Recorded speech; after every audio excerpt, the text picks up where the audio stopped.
দরুদ শরীফের ফজিলত।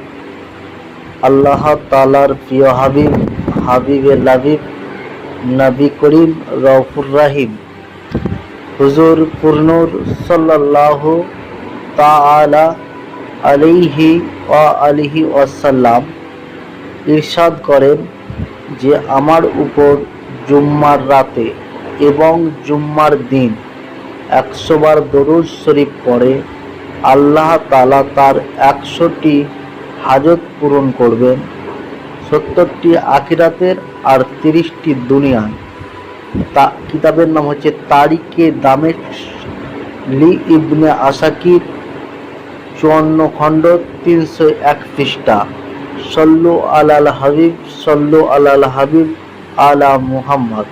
প্রতিটি ওয়াজিফার শুরু ও শেষে একবার করে দরুদ শরীফ পাঠ করে নিন।